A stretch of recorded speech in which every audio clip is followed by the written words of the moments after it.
নমস্কাৰ, কৃষ্ণকান্ত সন্দিকৈ আজি মুক্ত বিশ্ববিদ্যালয়ৰ গুৰুত্বপূৰ্ণ ভিডিঅ'লৈ মই বিখাদে সকলোকে পুনৰবাৰ স্বাগত জনাইছোঁ। নটিছখন আহিছিল 20/11/2024 নটিফিকেশ্যন। ইয়াত উল্লেখ কৰা হৈছে it is hereby informed to all the concerned that the degree first semester NEP syllabus and master degree first semester NEP syllabus regular course and PG diploma level first semester examination 2024 and back examinations of degree and master degree first semester non-NEP syllabus examination 2024 and degree all course first semester examination 2024 মনত ৰাখিব কোনবোৰ প্ৰগ্ৰামৰ পৰীক্ষা অনুষ্ঠিত হ'বলৈ গৈ আছে নটিফিকেশ্যনত degree first semester NEP syllabus master degree first semester NEP syllabus আৰু ৰেগুলাৰ কোৰ্ছ আৰু লগতে PG ডিপ্ল'মা লেভেলৰ ফাৰ্ষ্ট ছেমিষ্টাৰ এক্সামিনেশ্যন 2024 আৰু লগতে বেক কোৰ্ছৰ এক্সাম অনুষ্ঠিত হ'বলৈ গৈ আছে degree first semester master degree first semester সেয়া হৈছে নন NEP কোৰ্ছৰ ভিতৰত তেখেতলোকৰ এক্সাম অনুষ্ঠিত হ'ব 2024 বৰ্ষত আৰু লগতে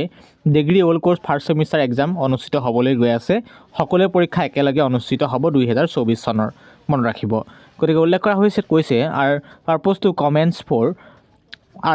two commence in February March 2025 the learners who desire to appear in the said examination as back candidates will have to pay the required examination fees in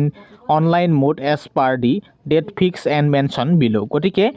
যিখিনি বেক কোৰ্ছৰ কেণ্ডিডেটসকলে যদিহে আপুনি পৰীক্ষাটো দি বেকটো উঠাব বিচাৰিছে তেতিয়াহ'লে আপোনালোকে সুন্দৰকৈ নিৰ্দিষ্ট তলত তাৰিখ উল্লেখ কৰিছে তাৰিখৰ ভিতৰত আপোনালোকে সুন্দৰকৈ ফিজ পে'মেণ্ট কৰিব লাগিব আৰু সকলো পৰীক্ষা কেতিয়া অনুষ্ঠিত হ'ব আপকামিং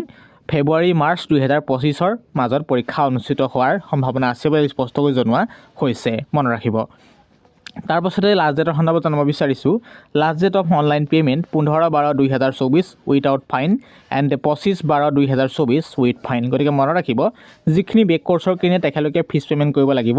অন্তিম তাৰিখ উল্লেখ কৰিছে 15/12/2024 আপুনি কোনো অভাৰ ফাইন দিব নালাগে উইথাউট ফাইন আৰু যদিহে আপুনি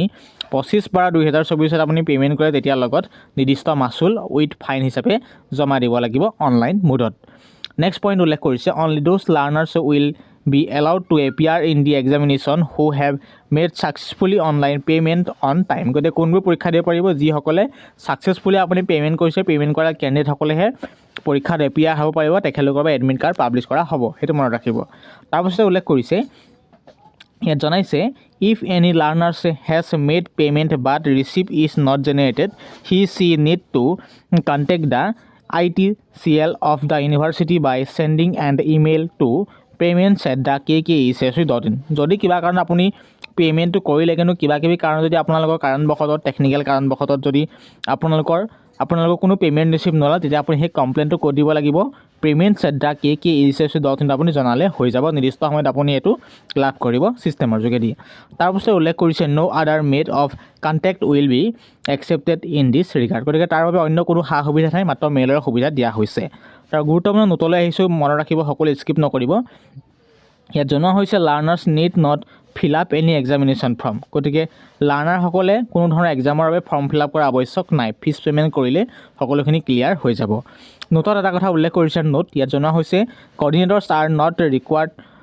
to submit send any hard or soft copy of examination statement to the university coordinator সকলক জনোৱা হৈছে তাৰ পাছতে regular learners of NEP syllabus who have taken online admission in first semester need not pay the exam fees again and need not fill up examination form যিখিনি regular কোৰ্ছৰ candidate আপুনি NEP syllabusৰ প্ৰথমবাৰৰ বাবে admission কৰিছে first ছেমিষ্টাৰত আপোনালোকে admission কৰোঁতে আপোনালোকৰ নামত সকলোখিনি ফিজ পে'মেণ্ট কৰি লোৱা হৈছে এক্সামৰ নামত আপুনি কোনো ধৰণৰ ফিজ পে'মেণ্ট কৰা আৱশ্যক নাই লগতে কোনো ধৰণৰ ফৰ্ম ফিল আপ কৰা আৱশ্যক নাই যিখিনি প্ৰথমবাৰৰ বাবে KKECৰ ফাৰ্ষ্ট ছেমিষ্টাৰ এডমিশ্যন কৰিছে মনত ৰাখিব গতিকে কথাখিনি বুজি পাইছে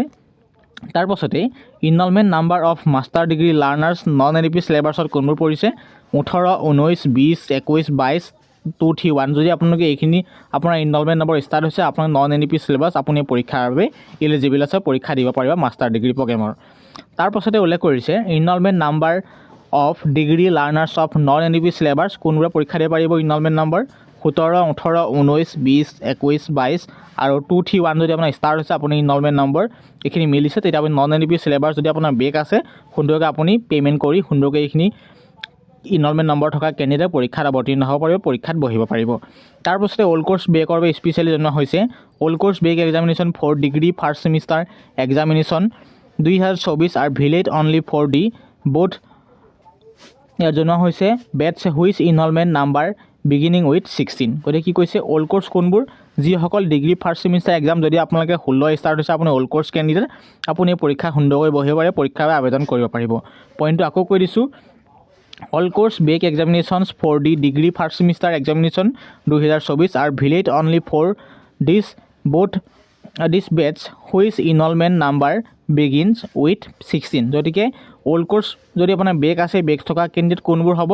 যিখিনি ইনৰলমেণ্ট নম্বৰ 16 ষ্টাৰ্ট হৈছে আপোনালোক ডিগ্ৰী ফাৰ্ষ্ট ছেমিষ্টাৰ আপুনি অল্ড কোৰ্ছৰ কেণ্ডিডেট তেতিয়া আপুনি ডিগ্ৰী ফাৰ্ষ্ট ছেমিষ্টাৰ এক্সাম 2024ত সুন্দৰকৈ পৰীক্ষাটো দিব পাৰিব বেকৰ ফৰ্ম ফিলাপ বা ফিজ পে'মেণ্ট কৰিব পাৰিব ন' প্ৰব্লেম তাৰপাছতে আৰু এটা পইণ্ট উল্লেখ কৰা হৈছে জনোৱা হৈছে examination centre changes are not printed for the examination except for MBA and MSc IT learners who have enrolled at the KKHS City Study Center Khanapara আৰু এটা পইণ্ট উল্লেখ কৰিছে MBA and MSc IT learners admitted at the KKHS City Study Center has to submit application at the KKHS Study Center only for their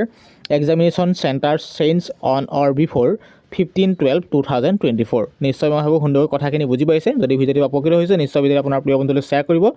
যদি আপুনি কৃষ্ণকান্ত সন্দিকৈ ৰাজ্যিক মুক্ত বিশ্ববিদ্যালয়ত degree first semester master degree first semester অন্যান্য প্ৰগ্ৰামত যদি first semester আপুনি প্ৰথমবাৰৰ বাবে এডমিশ্যন কৰিছে এডমিশ্যন কৰোঁতে সকলোখিনি ফিজ পে'মেণ্ট লৈ লোৱা হৈছে আপুনি পৰৱৰ্তী পৰ্যায়ত কোনো ধৰণৰ এক্সামৰ বাবে কোনো ফৰ্ম ফিল আপ কৰা আৱশ্যক নাই অৰ্থাৎ কোনো পৰীক্ষা দিবলৈ কোনো পে'মেণ্ট কৰা আৱশ্যক নাই সেইটো কথা মনত ৰাখিব গতিকে এইখন নটিছ কাৰ্বে আহিছে স্পেচিয়েলি যিখিনি বেক কোৰ্ছৰ কেণ্ডিডেট যদি আপুনি বেক আছে বেকটো উঠাবলৈ হ'লে আপোনাক কি কৰিব লাগিব নিৰ্দিষ্ট সময়ত ফিজ পে'মেণ্ট কৰিব লাগিব গতিকে নিশ্চয় বুজিব অন্তিম তাৰিখ হৈছে 15/12/2024 without fine and 25/12/2024 with fine মনত ৰাখিব ইতিমধ্যে আপুনি গম পালে যে আপোনাৰ ইনৰলমেণ্ট নম্বৰ যদি ষ্টাৰ্ট হৈছে মাষ্টাৰ ডিগ্ৰী লেভেলৰ নন NP চিলেবাছ 18 19 20 21 22 2 3 1 আপোনালোকে সুন্দৰকৈ আপুনি বেকৰ বাবে আবেদন কৰিব পাৰিব ফিজ পে'মেণ্ট কৰিব পাৰিব ঠিক সেইদৰে enrollment number of degree learner non NP syllabus 17 18 19 20 21 22 2 3 1 যদি আপোনাৰ ষ্টাৰ্ট হৈছে সুন্দৰকৈ আপুনি একেদৰে ফিজ পে'মেণ্ট কৰিব পাৰিব সেইটো কথা মনত ৰাখিব আৰু যদি অল্ড কোৰ্ছ বেক কেণ্ডিডেট চাই আছে ডিগ্ৰী ফাৰ্ষ্ট ছেমিষ্টাৰ যদি আপুনি অল্ড কোৰ্ছ 16 ষ্টাৰ্ট হৈছে আপুনি পৰীক্ষাত সুন্দৰকৈ ভিলেট বহিব পাৰিব সেইটো কথা মনত ৰাখিব কথাখিনি বুজি পালে যদি আপুনি পে'মেণ্ট কৰোঁতে কিবা প্ৰব্লেম হৈছে পে'মেণ্ট কৰাৰ পাছত আপোনাৰ মানি ৰিচিপ্টটো নহ'ল তেতিয়া আপুনি payments@kkh.in কমপ্লেইন কৰি নিৰ্দিষ্ট সময়ত আপুনি লাভ কৰিব পৰৱৰ্তী পৰ্যায়ত মানি ৰিচিপ্টটো প্ৰিয় বন্ধু বান্ধৱীসকল আজিৰ ভিডিঅ' ইমানে আছিল ভিডিঅ'টোৰ পৰা যদি উপকৃত হৈছে নিশ্চয় ভিডিঅ'টো আপোনাৰ প্ৰিয় বন্ধুলৈ শ্বেয়াৰ কৰিব ধন্যবাদ